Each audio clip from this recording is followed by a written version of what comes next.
Merci d'être resté avec nous. Angoisse, stress, idées noires, pensées suicidaires. Quand la souffrance morale submerge le quotidien et empêche de vivre normalement. On parle alors de dépression. En France, près de 5 millions de personnes sont touchées par cette maladie neurologique, majoritairement des femmes. Aujourd'hui, on comprend mieux ces mécanismes et sa prise en charge se diversifie, mais la plus connue est représentée quand même par une catégorie de médicaments qu'on appelle les antidépresseurs. Il y a une trentaine de molécules différentes adaptées aux différents types de dépression. Dans quel cas les antidépresseurs sont-ils prescrits? Est-ce qu'il y a des risques de dépendance?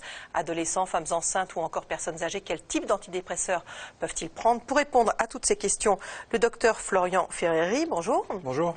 Vous êtes psychiatre à l'hôpital Saint-Antoine à Paris et auteur avec Franck Grison de ce livre, Le régime anti-déprime, paru chez Jacob. Vous étiez venu nous en parler. Pour témoigner, Dominique Régnier. Bonjour Dominique. Bonjour Marina. Alors, jusqu'en 82, aucun problème d'humeur. En 82, la vie bascule un peu. Un peu beaucoup. Un peu beaucoup. Votre mari s'en va. Oui. Alors que vous veniez d'accoucher. Je venais d'accoucher. Voilà. Et là, vous vous effondrez. J'ai tenu quelques mois. Oui. Et c'était très difficile avec un enfant très bas âge, avec un métier assez difficile également, puisque j'étais formatrice en centre de formation d'apprentis, qui étaient des jeunes assez difficiles en période d'adolescence ou de jeunes adultes. Donc c'est pas eux qui vous réconfortaient. J'ai tenu quelques mois et au bout de quelques mois, effectivement, j'ai littéralement craqué, c'est-à-dire que je ne pouvais plus rien faire, je me mettais à pleurer sans raison apparente. Et donc le médecin m'a prise en charge et effectivement m'a prescrit un traitement antidépresseur. Au début, il vous a prescrit un traitement contre l'anxiété, ça n'a pas fonctionné. Non, directement. C'est directement antidépresseur parce que j'étais vraiment, je dirais, en très mauvaise étape psychologique. Mais ça a été qu'un traitement, il n'y avait pas de psychothérapie en même temps, c'est que des médicaments à ce moment-là. Au départ, uniquement antidépresseur. En bout de combien de temps ça agit? Je dirais un peu moins de 6 mois, puisque j'ai repris le travail normalement par la suite. Et malheureusement, la vie a toujours été difficile. Mon mari est revenu au moment où j'ai demandé le divorce. Je n'aurais pas dû accepter, mais tant pis pour moi. Et ça ne s'est pas bien passé et finalement vous avez fini par imposer ce divorce. Et au bout de 15 ans, j'ai redemandé le divorce et cette fois-ci sans possibilité d'accord ou de retour. Vous avez eu une période de combien de temps sans aucun traitement? Alors c'est assez difficile parce que j'ai perdu beaucoup de détails précis des événements. Mais il y a eu plusieurs années sans traitement? Oui. Par contre, quand je vivais des événements très difficiles... Vous en preniez pour cette période-là? Voilà. Mon médecin me prescrivait un traitement temporaire, on réduisait la dose, on arrêtait, ça allait mieux. Alors on va revenir à votre histoire, on va répondre à quelques questions. Comment faire la différence entre déprime et dépression, nous demande Léo. Alors c'est difficile parce que ça peut se ressembler au début. La dépression, c'est vraiment quelque chose qui est très invalidant. Et ça se caractérise par déjà une durée, plus de 15 jours de certains symptômes, et quelque chose qui contraste beaucoup avec ce qu'on est habituellement. Alors on peut avoir de la tristesse, de la dévalorisation, une grande fatigue, des difficultés à se concentrer, à s'organiser, et une perte d'appétit. Alors que la déprime, c'est le moral qui fluctue de façon plus rapide. C'est le blues passager, en quelque sorte. Coup de cafard, quoi. Coup de cafard, voilà, exactement. Et ça peut être quelque chose de normal. Pauline demande quelle est la durée moyenne d'un traitement antidépresseur. Alors, les traitements antidépresseurs, on a toujours tendance à les prescrire de façon trop courte. Pour un premier épisode dépressif, on recommande de traiter au moins 9 mois par un traitement antidépresseur pour vraiment garantir que quand on arrête, il n'y ait pas la dépression qui réapparaisse. Quand on a fait plusieurs dépressions dans sa vie, et à partir de la 3e dépression, on considère qu'il faut garder ces traitements plus longtemps, plusieurs années éventuellement. D'accord, évidemment sans arrêter brutalement. Et l'arrêt doit être progressif. Et alors, un élément important que les gens ne connaissent pas toujours, c'est qu'il faut un petit moment entre le début du traitement et l'efficacité de ces antidépresseurs. Je ne sais pas si c'est le cas pour tous les antidépresseurs, on parlait de 15 jours, 3 semaines pour que l'efficacité soit... Oui, c'est tout à fait ça. C'est-à-dire que ce qui est un petit peu difficile, c'est que les personnes qui demandent de l'aide vont très mal. On leur propose des traitements qui sont en général adaptés, mais ils mettent du temps à agir, 15 jours, 3 semaines, pour avoir les premiers effets. Et le plein effet, en général, entre 1 à 2 mois. Donc, ce qui est difficile, c'est de supporter, d'attendre à un moment donné où ça va très mal, qui est au début. Qu'est-ce qu'on fait pendant... Il n'y a pas des moyens pendant ces 3 semaines où ils ont commencé le traitement, mais où ça n'a pas d'efficacité? Alors déjà, il y a le soutien psychologique déjà. Et puis, il y a des traitements qui peuvent agir plus rapidement et qu'on met temporairement, notamment les anxiolytiques qui agissent tout de suite, ou des somnifères parfois, parce que le sommeil est très perturbé quand on est déprimé. Donc ça peut permettre d'attendre la pleine efficacité des traitements antidépresseurs. Et ça peut éviter le risque suicidaire, notamment des tout à fait premières semaines au moment de cette prise en charge? Alors, on n'a pas pu prouver que de prescrire au début un arsenal thérapeutique très lourd permet de prévenir le risque suicidaire. Par contre, comme on sait que le risque suicidaire il est majoré en cas d'anxiété, il est majoré en cas d'insomnie, si on arrive à apaiser les personnes, qu'elles dorment mieux, le risque quand même est moindre. Les antidépresseurs sont-ils addictifs, demande Florian? Alors, il n'y a pas de dépendance. Accro, autrement dit. Ça, c'est une crainte. Et c'est normal d'y répondre. Il n'y a pas de dépendance aux antidépresseurs. Par contre, quand on veut arrêter un traitement antidépresseur, il faut l'arrêter progressivement, ce d'autant plus qu'on l'a eu pendant longtemps. Mais on ne connaît pas vraiment de toxicomanes d'antidépresseurs ni de personnes en manque d'antidépresseurs. On nous demande s'ils peuvent être utiles pour guérir d'un chagrin amoureux. Il y avait eu une polémique là sur des psychiatres qui contestaient le nouveau DSM, les nouvelles règles, en disant qu'il y a des choses qu'il ne faut pas psychiatriser, qu'il ne faut pas traiter. Chagrin amoureux, on peut être très malheureux. Si on entend juste chagrin amoureux, une peine passagère, on va dire que non, c'est excessif. Mais certaines difficultés de la vie, certaines pertes, qu'on peut qualifier de deuil, le deuil d'un amour ou le deuil d'autre chose, peuvent entraîner une dépression. Et si on a vraiment les critères d'une dépression, alors on rentre dans le registre et les critères qui sont bien validés maintenant, c'est une indication à mettre les traitements antidépresseurs. Donc, la cause qui est importante, c'est les symptômes. Ce sont les symptômes, ce sont la durée et c'est le handicap. Actuellement en dépression postpartum, donc après l'accouchement, je suis sous sertraline pour 6 mois. Pourquoi une durée aussi longue? On va regarder un reportage, Michel. Parce que la dépression périnatale est méconnue, pourtant elle concerne de nombreuses femmes considérées comme des grossesses à risque. Ces femmes ont besoin d'une prise en charge adaptée. Contrairement à ce qu'on pourrait penser, la prise d'antidépresseurs n'est pas contre-indiquée. Reportage Delphine Renaud, Lionel Simon. Il y a 10 ans, Sophie a souffert d'une dépression postpartum. Elle est hospitalisée pendant 6 mois et prend des antidépresseurs. Des souvenirs douloureux qui ont refait surface il y a quelques mois quand elle découvre qu'elle est de nouveau enceinte. Très vite, j'étais très angoissée d'être à nouveau enceinte. J'avais très peur de vivre à nouveau une dépression postpartum. J'avais conscience que j'avais besoin d'aide. Je ne voulais pas prendre d'antidépresseurs, j'ai accepté de prendre de la Tarax pour mieux dormir. J'ai accepté d'être hospitalisée dans une unité psychiatrique pour dormir, mais je ne voulais pas prendre d'antidépresseurs parce que j'avais eu du mal à me sevrer. Il m'a fallu 3 ans après la naissance de ma fille pour me dispenser de médicaments. Donc je ne voulais pas revenir en arrière, je voulais aller de l'avant. Pour l'aider à surmonter cette nouvelle dépression, elle est hospitalisée dans une structure spécialisée dans les relations mère-enfant. Il arrive que certaines patientes ne soient pas prêtes à prendre un traitement antidépresseur. Notre rôle à ce moment-là est de pouvoir les accompagner dans d'autres alternatives pour leur permettre d'accéder à un mieux-être, même si ce n'est pas par la voie des traitements antidépresseurs. À la place des antidépresseurs, Sophie prend un complément alimentaire qui agit sur la sérotonine, un neurotransmetteur qui joue sur le moral et le stress. Il y a tout intérêt à ce que le niveau de stress soit moindre. Un intérêt pour la femme, effectivement, pour avoir un meilleur vécu. Un intérêt obstétrical aussi, puisqu'effectivement, stress et dépression sont quand même bien connus pour être des facteurs de prématurité ou de retard de croissance aussi, même si ce sont des retards de croissance modérés. Bien suivie durant sa grossesse, Sophie a accouché à terme il y a 2 mois. Encore très angoissée, sa prise en charge psychiatrique reste indispensable.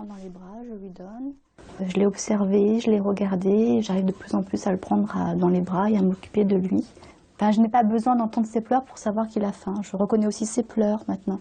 Ce que je n'étais pas capable de faire il y a 2 mois et demi. Donc je sens que je vais de mieux en mieux. Je me sens mieux et je construis une maison avec de solides fondations. Enfin, je construis une famille. Comme Sophie, 15% des femmes enceintes souffrent de dépression. Les antidépresseurs et un suivi psychologique sont alors nécessaires. D'ici quelques mois, Sophie pourra rentrer chez elle et retrouver toute sa famille.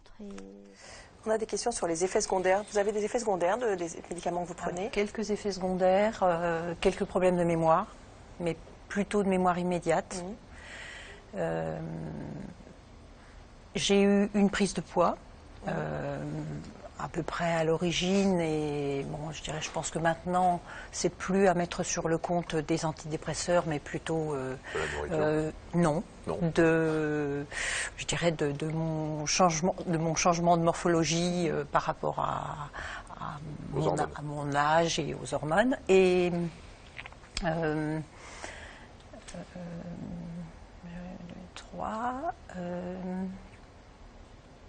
vous voyez, vous avez des problèmes de mémoire immédiate. Oui, voilà, j'ai des gros problèmes de mémoire immédiate, puisque j'avais fait une petite Et des problèmes de libido. Vous vous souvenez comment on s'appelle? Ah oui, des problèmes de libido, ça c'est clair, net. Ça agit clairement sur la libido? Oui, c'est...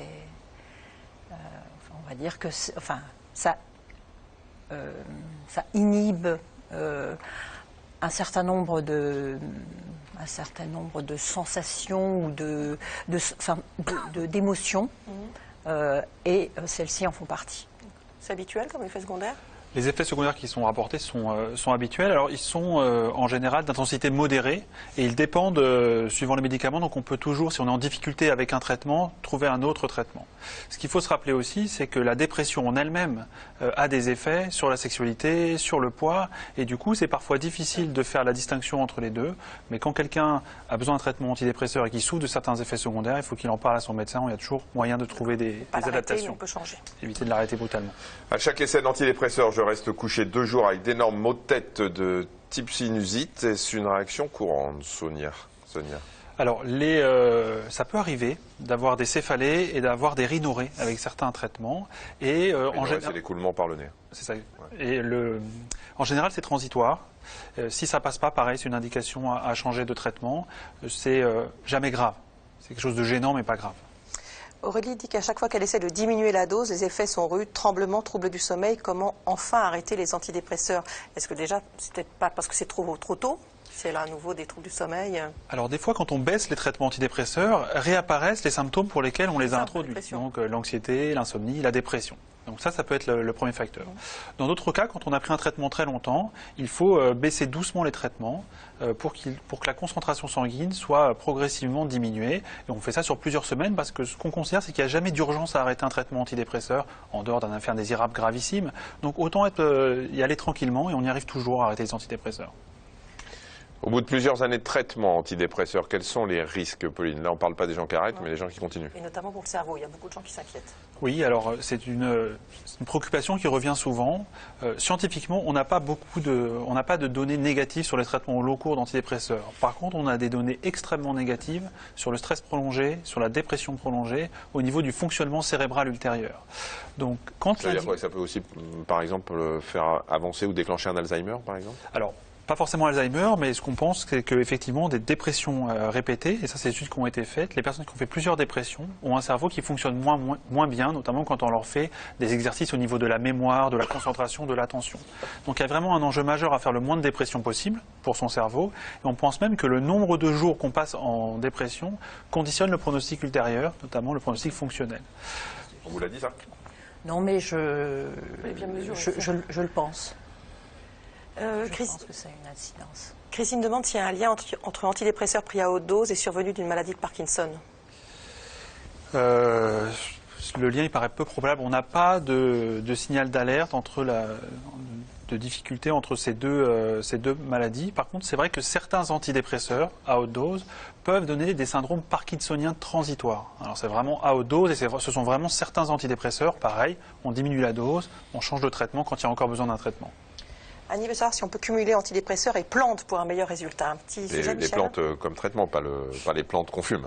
Non, pas les plantes qu'on fume, bien sûr, Michel. Alors, millepertuis, griffonia, safran, il y a de nombreux antidépresseurs naturels. Leur consommation attire de plus en plus de personnes. Delphine Renaud et Lionel Simon ont voulu savoir si ces traitements dits naturels étaient efficaces et sans danger. Stress, angoisse, dépression. Pour retrouver le goût de la vie, certains préfèrent privilégier des traitements dits naturels, des plantes plutôt que des antidépresseurs. Et dans les rayons des herboristeries, le choix est large. À chaque symptôme, son petit remède. Voilà, nous avons l'ensemble des plantes spécifiques pour lutter contre les dépressions. Le millepertuis, c'est un des antidépresseurs les plus connus, qui mérite quand même d'être attentif dans son utilisation, puisqu'on ne va pas l'employer quand on fera usage d'antidépresseurs, on ne va pas l'associer à des bêta-bloquants ou des traitements de trithérapie. C'est une plante qui va jouer sur toute la cellule nerveuse pour décontracter, relaxer, reposer. L'éleutérocoque est intéressant parce que c'est une plante qui va agir comme nourriture de la cellule nerveuse. Son action adaptogène va permettre de lutter contre la fatigue dans ces périodes de dépression et en même temps calmer, relaxer, reposer. Safran, houblon, griffonia ou encore ce minéral, la dolomite. Tous ces produits naturels agissent de manière spécifique et sont choisis en fonction de l'état dans lequel se trouve le patient. Si elle est extrêmement fatiguée, on va choisir l'éleutérocoque. Si elle est extrêmement nerveuse, on va choisir le griffonia ou le millepertuis. S'il y a un état dépressif très important, on va choisir la poudre de dolomite qui va nourrir la cellule nerveuse. Mais qu'en est-il réellement de l'action de ces plantes? Pour ce professeur en pharmacie, certaines sembleraient plus efficaces que d'autres, comme le millepertuis. Il semblerait qu'effectivement, il y ait une petite activité antidépressive, du moins dans les essais qu'on peut voir, c'est pas totalement convaincant, mais le problème, c'est que c'est un produit qui a beaucoup d'effets indésirables. Parmi lesquels des dermites, des brûlures ou encore des œdèmes.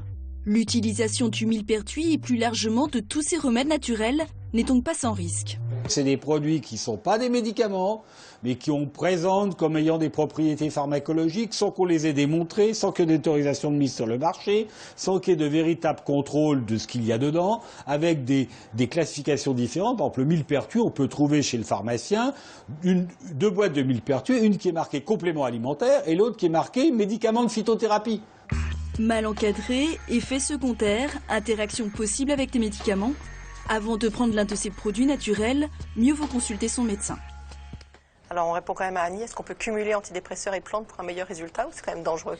Alors, ce qui est déjà bien, c'est de ne pas opposer les choses. Méthode naturelle et traitement médicamenteux. À partir du moment où il y a un traitement médicamenteux qui est indiqué, il faut vraiment le poursuivre.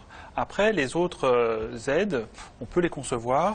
Les plantes, une alimentation équilibrée, le sport, régler le sommeil, sont des choses extrêmement importantes. Pour les plantes, on va dire oui. La seule réserve qu'on a, c'est peut-être avec le millepertuis, parce qu'il y a beaucoup d'interactions médicamenteuses et là, on est un petit peu inconfortable. Donc on en parle à son médecin, de toute façon, avant d'en prendre. Il faut en parler à son médecin parce que ça peut modifier les concentrations dans le sang des autres médicaments qu'on prend. D'accord. Dominique, vous aviez envie de faire passer des messages. Oui, le premier message, c'est que une personne qui suit un traitement antidépresseur n'est pas, à mon sens, une personne malade et, entre guillemets, invalide. C'est-à-dire que je me comparerais ou je comparerais ce type de traitement à celui que prendrait une personne diabétique. C'est-à-dire pas stigmatiser parce que c'est des antidépresseurs. Par contre, si certaines personnes prennent un traitement antidépresseur, je dirais un peu à la légère, pour ce qui me concerne, et je pense que beaucoup de personnes suivent un traitement antidépresseur pour pouvoir continuer à avoir une vie normale, une vie active, professionnellement surtout, et aussi une vie sociale. Ça vous a handicapé dans votre vie professionnelle ? Ça m'a handicapée dans la mesure où j'ai été licenciée durant un arrêt maladie suite à la dépression comme les autres maladies, chroniques. On va dire une agression subie, oui, psychologique pendant mon travail et où là j'ai fait le choix d'aller consulter mon médecin plutôt que de faire une bêtise. Ça peut être une bonne idée. Léa demande si la prise d'un antidépresseur qui bloque toute émotion et empêche de pouvoir pleurer, est-ce que ça veut dire qu'il n'est pas adapté? Décrit comme ça, certainement, c'est pas tellement adapté. Alors, encore une fois, il peut y avoir ce blocage peut être dû à la dépression. La dépression bloque certaines émotions ou intensifie des émotions négatives. Donc, dans ces cas-là, le traitement antidépresseur, quand on ressent cet effet-là, ça peut être un effet positif et recherché. Par contre, de plus pleurer, ça peut être pas mal finalement. Ça peut être pas mal d'être moins émotif temporairement. Par contre, si alors qu'on sort de la dépression, on se sent un petit peu en retrait par rapport à la vie des autres, qu'on a un petit peu moins d'émotions, là, effectivement, il faut revoir le traitement médicamenteux. Si on pense faire un burn-out, vaut-il mieux prendre des anxiolytiques ou des antidépresseurs? Il faut déjà consulter pour... Alors, le burn-out, ce sont des pathologies plutôt anxieuses. C'est-à-dire qu'on a classiquement, on a un gros stress. L'épuisement professionnel. L'épuisement professionnel. On a un gros stress et ce stress-là entraîne des conséquences physiologiques et sur le sommeil et on est moins bien. Donc le repos déjà et des fois les traitements anxiolytiques peuvent suffire si ça s'accompagne d'une réflexion sur l'organisation de son fonctionnement au travail et de son mode de vie. Les burn-out prolongés peuvent déboucher sur une dépression et on est des fois obligé de mettre en place des traitements antidépresseurs parce qu'on a une dépression qui complique un burn-out. Mais le burn-out, c'est plutôt repos et anxiolytique. Merci beaucoup à tous les deux. Je rappelle votre livre, Florian Ferreri, Le régime antidéprime, paru chez Odile Jacob, avec plein de conseils pratiques et très concrets. Merci beaucoup. Demain, dans le Docteur, on répondra à vos questions sur la schizophrénie. Vendredi, il sera question, j'allais dire plus léger, mais pas tellement, parce qu'il sera question des odeurs corporelles, avec, vous verrez, les témoignages de personnes pour qui c'est un vrai handicap, c'est difficile et compliqué à vivre. L'émission de vendredi étant enregistrée demain matin, on attend ces questions dès à présent. Est-ce que vous sentez le courage de faire un appel à témoins, Michel? Je vais essayer. Allez-y. Vous souffrez de vertige, vous avez passé des examens pour en connaître les causes et vous êtes désormais suivi pour traiter ce trouble. Contactez-nous pour témoigner sur le plateau en appelant le 01 58 88 85 21. C'était très bien, mais vraiment. Hein. Puis vous avez vu, j'ai pas dérapé, rien. J'ai été. C'est incroyable. Peut-être que vous allez faire pareil demain, on va voir. Précis. En fait, je suis mieux quand je suis malade. Ça dépend pour qui, mais ça permet de respecter le temps. En tout cas, c'est très pratique. Merci. J'espère pouvoir vous retrouver demain à 13h15. Très bon après-midi, à demain. Au revoir.